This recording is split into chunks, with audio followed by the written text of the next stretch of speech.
ध्यानाभ्यास के लिए कृपया अपने नेत्रों को बंद कर लीजिए।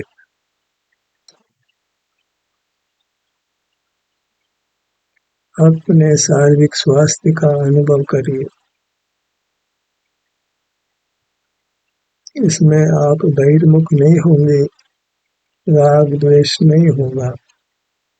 अपने शारीरिक स्वास्थ्य की स्थिति जो सुख दुख रूप है उसका अनुभव होगा। चूंकि इस अनुभव में हम वीतराग रहते हैं, इसलिए नूतन कर्मों का बंध नहीं होता, बद्ध कर्मों की निर्जरा होती है। बहिर्मुख रहते हैं पर पदार्थों को देखते जानते हैं, तो हमको वैश्विक सुख दुख का अनुभव होता है। जिन पदार्थों को देखने से वैश्विक सुख का अनुभव होता है, उनके प्रति राग होता है। जिनको देखने जानने से वैश्विक दुख का अनुभव होता है, उनके प्रति द्वेष होता है और उससे नूतन कर्मों का बंध होता है। दो स्थितियां हैं, या तो बहिर्मुख रहें पर पदार्थों को देखते जानते हुए रहें और हमें वैश्विक सुख दुख हो। सुख का परिणाम तो होगा, पर पदार्थों को देखते जानते हुए होता है, उसको परोक्ष कहते हैं। और पर पदार्थ को नहीं देखते जानते हैं तो हमें केवल शारीरिक सुख दुख का अनुभव होता है। बाहर में दो स्थितियां हैं, जानना और वैश्विक सुख दुख का अनुभव होना। ये दो स्थितियां नहीं है तो केवल इधर शारीरिक सुख दुख का अनुभव होता है।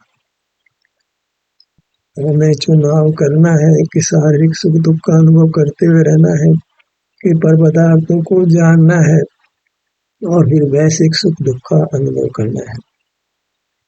बाहर में दो परिणाम है, जानना और विषय सुख दुख का अनुभव। भीतर जानना बिल्कुल नहीं है, केवल शारीरिक सुख दुख का अनुभव है। जहाँ जानना है वहाँ वैश्विक सुख दुख परोक्ष हो जाता है। जहाँ जानना नहीं है वह शारीरिक सुख दुख का अनुभव वह प्रत्यक्ष है। तो प्रत्यक्ष अनुभव है वह मुक्ति का मार्ग है और जो परोक्ष विषय सुख का अनुभव है वह संसार का मार्ग है। परोक्ष सुख दुख का अनुभव अर्थात पराधीनता से सुख दुख को भोगना। और जब पर पदार्थ को नहीं देखते जानते हैं तो हम स्वाधीनता से शारीरिक सुख दुख का अनुभव करते हैं। वहाँ जानना माध्यम नहीं होता है। स्वानुभव में जानना नहीं है तो वैसे सुख दुख के अनुभव में जानना है। वैसे सुख दुख का फल दुख होता है, कर्म का बंध होता है, जन्म मरण होता है। जानने को हम सुख के अनुभव में निमित्त नहीं बनाए, माध्यम नहीं बनाए। जहाँ जानना नहीं है वहाँ प्रत्यक्ष सुख की स्थिति का अनुभव है। अनादि से हम जानते हैं और सुख दुख रूप से परिणमन करते हैं। अब इस स्थिति को मिटाना है, जानना नहीं है, केवल सुख दुख के अनुभव रूप परिणमन करना है। वह सुख का परिणमन तो हमारा स्वरूप ही है और दुख का अनुभव है वह कर्म के संबंध से है, सो सदा नहीं रहेगा। दुख का अनुभव तो इसीलिए है कि हमने जानने रूप परिणाम करके कर्मों का बंध किया है। निषेध की ओर से बात करें तो हमें केवल जानना बंद करना है, तो स्वतः ही वैसे सुख दुख नहीं होगा, राग द्वेष नहीं होगा, कर्म का बंध नहीं होगा और अपने शारीरिक सुख दुख का अनुभव होगा। दुख का अनुभव तो कुछ काल ही होगा, जब तक कर्म की निर्जरा और कर्म का क्षय नहीं हो जाता है, फिर केवल सुख का ही अनुभव होने वाला है। काम तो इतना ही करना है कि जानना बंद करना है। बहिर्मुखता में जानना होता है, बहिर्मुखता का नाम ही संसार है, बहिर्मुखता का नाम ही दुख है। अब जानना कहे कि दुख का अनुभव कहे, एक ही बात है। क्योंकि अनादि से हम जानते भी रहे हैं तो जानना छोड़ना मुश्किल लग रहा है। जो काम हम करते आए हैं उसको छोड़ने में दिक्कत होती है, और उस दिक्कत को तो सहन करना ही होगा। जानना एक कुरीति है, कुव्यसन है,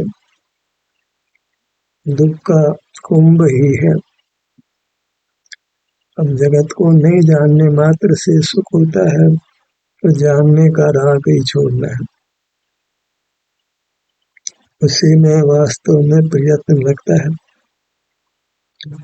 क्योंकि जानने की प्रवृत्ति अनादि से है तो पुनरावृत्ति होती है। और जो काम हम करते हैं वो काम हमको अच्छा लगने लग जाता है, उस काम के साथ हम तन्मय हो जाते हैं। तो जानना अनादि का है, तो उसी काम को हम तन्मयता से करते आए हैं। वैसे सुख दुख हुआ है, राग द्वेष हुआ है, कर्म का बंध हुआ है, बस इसके प्रतिपक्ष केवल शारीरिक सुख दुख का अनुभव है। जानना छोड़ते हैं तो अपने शरीर में होते हैं और हमें सुख दुख का अनुभव होता है। इस प्रकार एक छोटा सा भेद ज्ञान करना है। एक सुख ज्ञान के आश्रित है, एक सुख बिना ज्ञान का है। जो ज्ञान के आश्रित सुख है उसको वैश्विक सुख कहते हैं, और जो बिना ज्ञान के आश्रित है वह अतीन्द्रिय सुख है। अनादि से ज्ञान के ही परतंत्र रहे हैं। ज्ञान चूंकि मूर्त का है इसलिए उसको इंद्रिय ज्ञान संज्ञा है, तो हम इंद्रिय ज्ञान के परतंत्र रहे हैं। जो काम हम करते आए हैं उसकी कोई निंदा करे तो हमको अच्छा नहीं लगता है। क्योंकि हम इंद्रिय ज्ञान ही करते आए हैं, तो हम कहें कि ये इंद्रिय ज्ञान करना आपका स्वभाव नहीं है, तो हमको अच्छा नहीं लगता है। जो भी हम काम कर रहे हैं उसको कोई बुरा कहे तो अच्छा नहीं लगता है, और जो कह रहा है वह हित के लिए कह रहा है। हम उसके हित की बात को हम स्वीकार करें या न स्वीकार करें, जानना समाप्त करना है, यह हित का उद्देश्य है। कोई इस उद्देश्य को स्वीकार करता है, कोई नहीं स्वीकार करता है। जो स्वीकार करते हैं वे जानना बंद करके अपने शरीर में स्थित होते हैं, कायस्थ होते हैं, और अपने सुख स्वभाव के सुख को भोगते हैं। क्योंकि सुख स्वभावी है तो सुख का भोग तो होगा, पर को जानते हुए जो सुख का भोग होगा वो वैश्विक होगा, और पर को नहीं जानते हुए जो सुख होगा वह वैश्विक नहीं होगा, वह अपने अमूर्त शरीर का होगा। इसलिए उसको शारीरिक सुख हो, आत्मिक सुख हो, अतीन्द्रिय सुख हो, प्रत्यक्ष सुख हो, वही उपादेय है। सुख का परिणाम ही प्रति समय होता है, और कौन सा सुख भोगना है इसी का निर्धार करना है। क्योंकि सुख के दो प्रकार हुए, एक इंद्रिय ज्ञान पूर्वक होने वाला सुख वह सदोष है, एक बिना इंद्रिय ज्ञान के जो सुख अनुभव में आता है अपने स्वास्थ्य का वह निर्दोष है। जो बिना ज्ञान किए हुए सुख का अनुभव होता है वह सुख अपूर्व है, कारण कि सदा से हम ज्ञान ही करते आए। ज्ञान का बंद करने से वही अपूर्व कार्य हुआ तो उसका फल भी अपूर्व ही आता है। जब कुछ भी बाहर का नहीं जानते हैं तो हमको अपूर्व सुख का अनुभव होता है। बाहर का क्यों नहीं जानना है? क्योंकि बाहर का जानना मूर्त के पराधीन है। मूर्त शरीर नहीं होता तो बाहर का जानना नहीं होता। मूर्त शरीर स्वयं ही अशुद्धि है, अशुद्धि से होने वाले काम को हमने अस्वीकार करना है। इंद्रिय ज्ञान को असुचिता है, कारण कि वह पुद्गल के संबंध से उत्पन्न हुआ है। इंद्रिय ज्ञान को छोड़ते ही हम पवित्र हो जाते हैं, अशुद्धता मिट जाती है। इसी का नाम संयम है कि हम जानने पर रोक लगाते हैं। सेल्फ रेस्ट्रेंट है, आत्म नियंत्रण है, आत्मानुशासन है, स्वावलंबन है, स्वरूप का संवेदन है।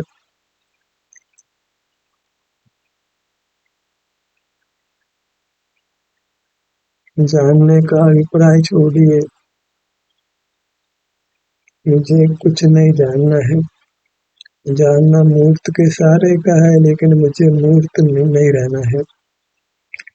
जैसे दूध के संबंध से दूध को मीठा कहते हैं, ऐसे ही पुद्गल शरीर के संबंध से जीव को मूर्त कहते हैं, काला गोरा आदि कहते हैं।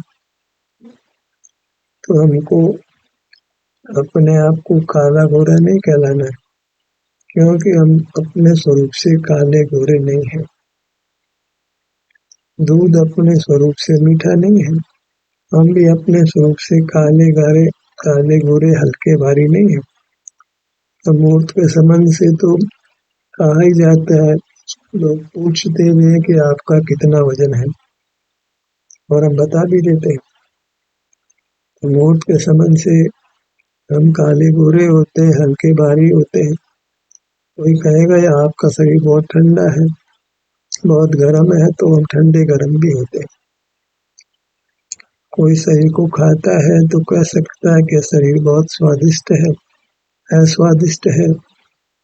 तो हम तो शरीर से रसीले भी होते हैं, कड़वे भी होते हैं। आहार वगैरह से हमारा शरीर बना है, तो उसका कोई स्वाद भी होता है। अलग अलग जीवों के शरीर का स्वाद अलग अलग होता है, तो हम अलग अलग स्वाद वाले भी हो जाते हैं।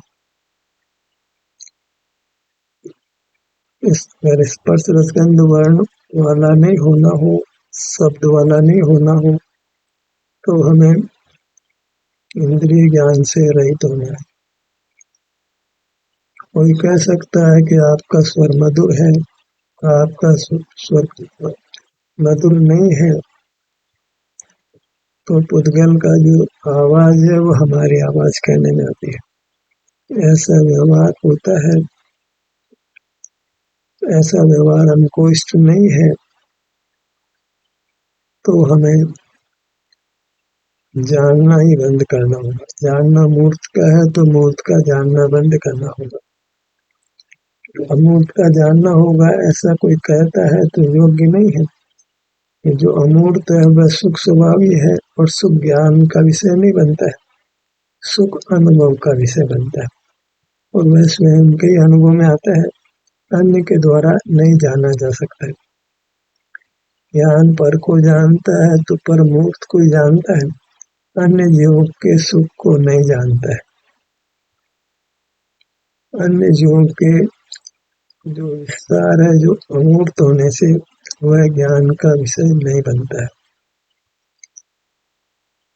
ज्ञान मूर्त का ही रहा, और उससे मूर्त सुख दुख ही अनुभव में आता है। वैसे सुख दुख को मूर्त सुख दुख कहते हैं। और जब हम अपने शरीर में होते हैं, तो जो वीतरागी सुख अनुभव में आता है, उसको शारीरिक सुख दुख कहते हैं, वह अमूर्त है।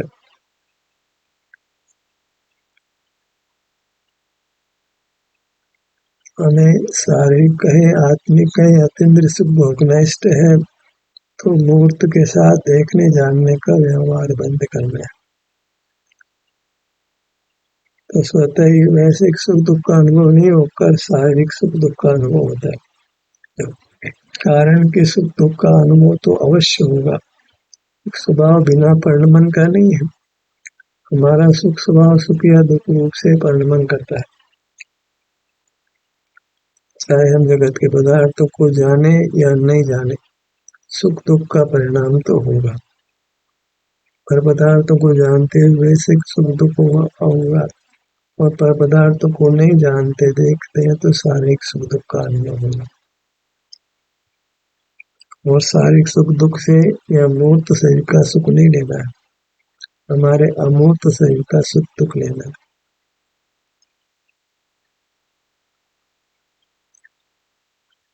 सुख में ही भेद ज्ञान करना है। एक सुख ज्ञान के पराधीन है, एक सुख ज्ञान के पराधीन नहीं है, हमारे स्वभाव से ही है। पराधीन सुख को छोड़ना है और स्वाधीन सुख को भोगना है। मोक्ष मार्ग कितना कि पराधीन सुख को छोड़कर स्वाधीन सुख भोगना। पराधीन सुख सुख लगता है लेकिन वह बंध का हेतु है, इसलिए उसको छोड़ना है।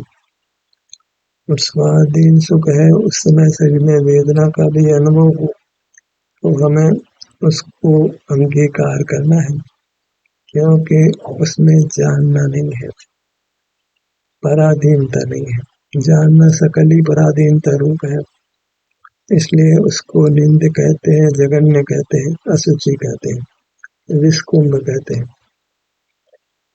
राग द्वेष विषकुंभ है ये तो सारा जगत ही कहता है, पर जानना विषकुंभ है ये विशेष है। इसको जानकर ही जीव मोक्ष मार्ग में प्रवेश करता है।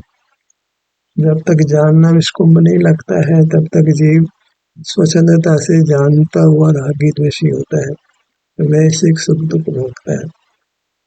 क्योंकि जानना अनादि से है तो उसको छोड़ना मुश्किल भी लगता है, और कहीं जानने को मना करे तो हमको कदाचित बुरा भी लग सकता है। हम तो हमारी आंखों से देखते हैं, तो वहाँ आंखें जिनके माध्यम से तुम देखते हो वे आंखें तुम लेकर नहीं आए, लेकर नहीं जाओगे। तो आंखों से देखना पराधीन है, और जो पराधीन कार्य है उसको छोड़ना है। जो पराधीन कार्य है वह स्वभाव नहीं है। तो जानना, देखना, बोलना, विचार करना, याद करना, चलना फिरना, हिलना डुलना सब ये पुद्गल की साइज है। ये सर्व ही सुख रूप नहीं है, सुख के कारण नहीं है। इन सब को छोड़ने से सुख होता है, इसको विश्रांति कहते हैं। काम नहीं करना माने विश्राम करना, विश्राम करना ही सुख का अनुभव करना है, कुछ भी नहीं करना है, कुछ भी नहीं जानना है, तो आप अपने में स्थित हो जाते हैं।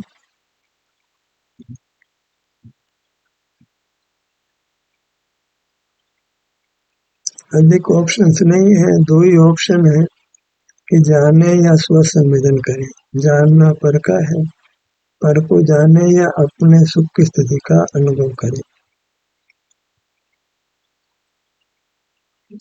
बाहर में रहकर भी यदा कदा हम जब चाहें तब शारीरिक सुख दुख का अनुभव कर सकते हैं, मन जानना बंद कर सकते हैं और उससे मोक्ष मार्ग में प्रवेश ले सकते हैं।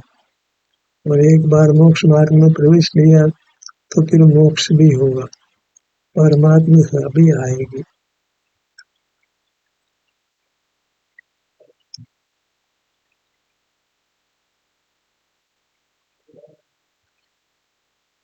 शरीर का एहसास करें,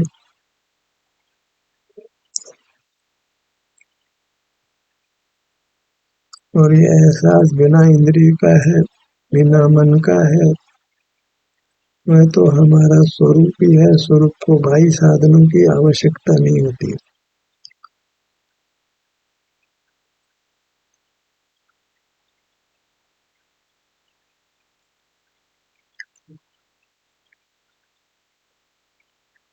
विश्व में हम कहीं भी हो अपने शरीर का एहसास कर सकते हैं, और उस एहसास मात्र से हम ज्ञान से रहित रहते हैं, वैश्विक सुख के अनुभव से रहित रहते हैं।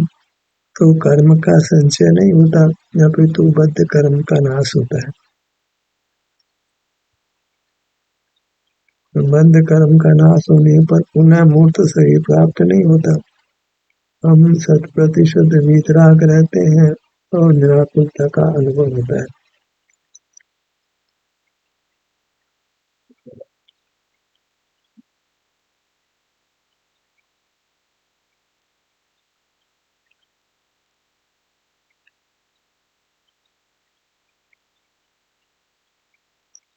इस प्रकार संसार मार्ग मोक्ष मार्ग का जो विधान है इस विधान की पुनरावृत्ति करते रहना है, मतलब इस वेद ज्ञान को करते रहना है। तब तक करते रहना है जब तक हम पूरी तरह बहिर्मुखता को नहीं छोड़ देते।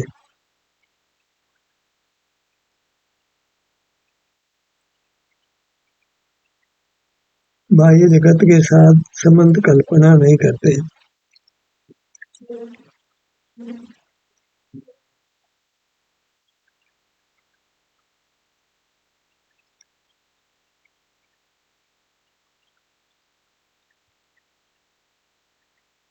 जो संगी है वह मूर्त के बंधन के साथ होने पर भी अपने शरीर का एहसास कर सकता है।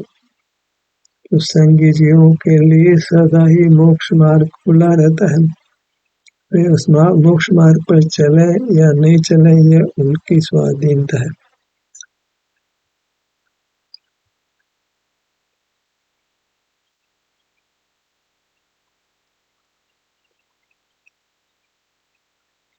लाट के बाद पर आइए।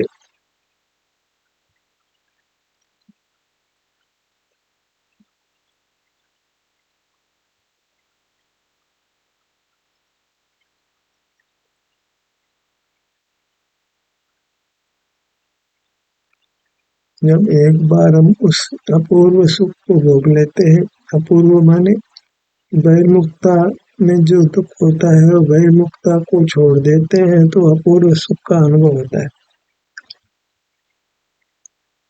बस उस अपूर्व सुख का अनुभव करने के साथ ही मोक्ष मार्ग का प्रारंभ हो जाता है।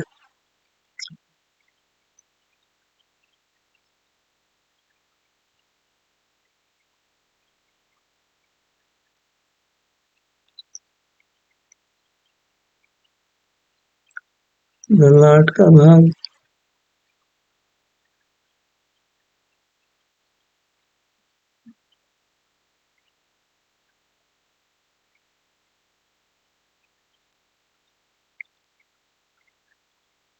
जो जितना अधिक मिथ्या ज्ञान अर्जित कर लेता है उसको उतना ही मिथ्या ज्ञान छोड़ने में ज्यादा श्रम लगता है।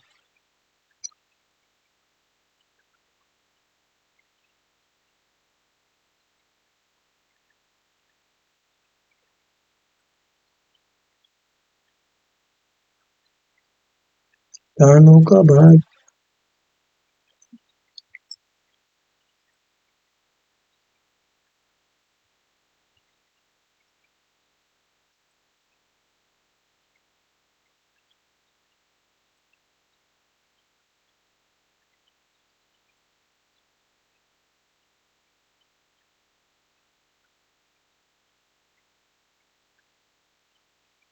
नेत्रों का भाग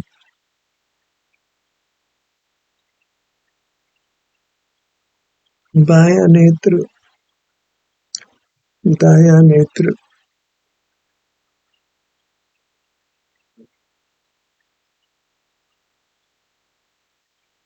विचार करें तो धर्म अति सुगम है क्योंकि उसमें सिर्फ एक परिणाम है, अपने शारीरिक स्वास्थ्य की स्थिति का अनुभव करना।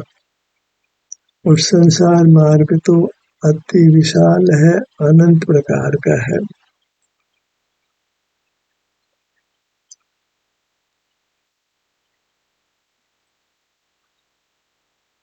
एक बार अपने विस्तार की स्वीकृति हो गई, विस्तार में आने से शांति का अनुभव हो गया तो फिर जीव बाहर की दुनिया को छोड़ देता है और परमात्मा पद पा लेता है। तो कठिनाई है वह बाह्य जगत को छोड़ने रूप है, क्योंकि हमने बाह्य जगत को अच्छी तरह पकड़ा है तो उसको छोड़ने में हम दिक्कत का अनुभव करते हैं।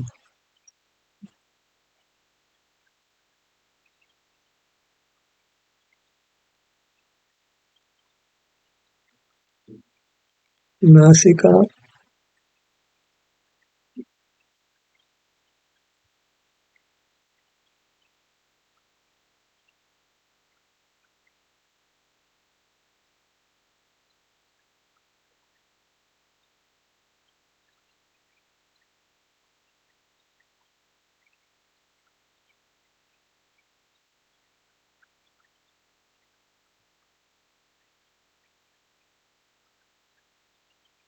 नासिका,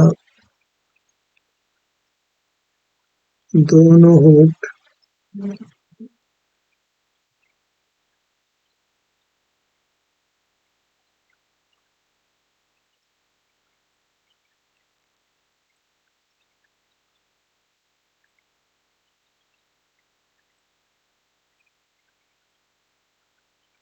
बाहर में रहे तो भी एक समय में एक कई परिणाम होता है, एक कई पर्याय होती है। ऐसा नहीं होता है कि अनंत गुण है अनंत पर्याय होती हो।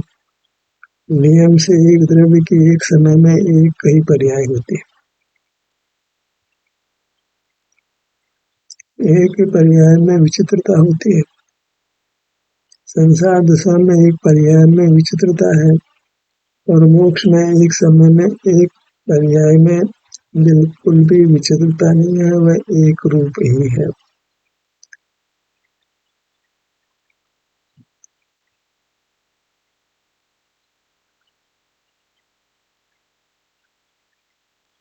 और विचित्रता का कारण यही है कि हम अनेक प्रकार के पदार्थों से बंधे हुए हैं।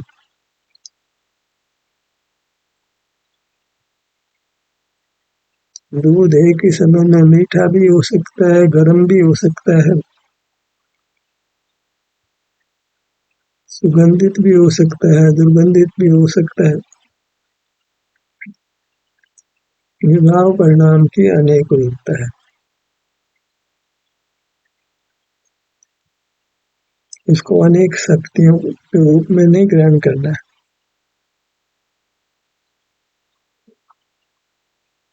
जीव में जो अनेक प्रकार की कर्म के संबंध से शक्तियां पाई जाती हैं, वे वास्तव में खराब शक्तियां हैं, बंधन के का उत्पादन है, दुख को उत्पन्न करने वाली है।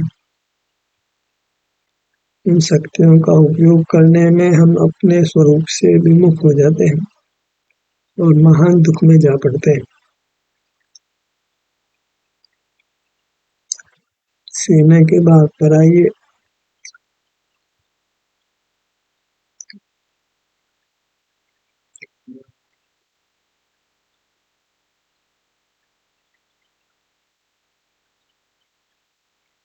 आप सदा स्वस्थ रहना चाहते हैं, सदा सुखी रहना चाहते हैं, तो अपने आभ्यंतर शरीर के हर भाग से जुटकर रहने का प्रयत्न करिए। अपने विभिन्न भागों में विचरण करिए। उसी को भगवान की भक्ति मानिए, भगवान का भजन मानिए, भगवान की शरण मानिए।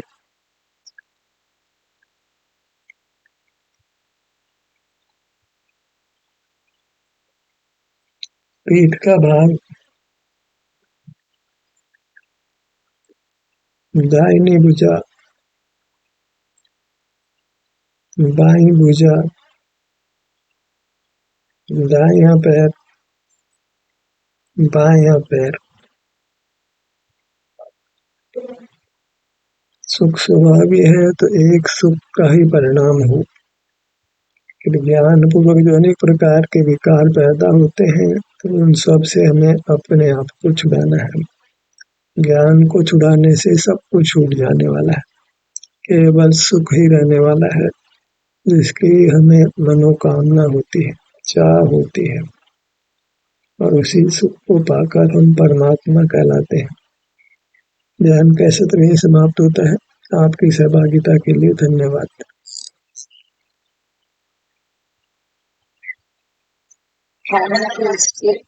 इस एवं पवित्र अनुष्ठान में आप सबका स्वागत है।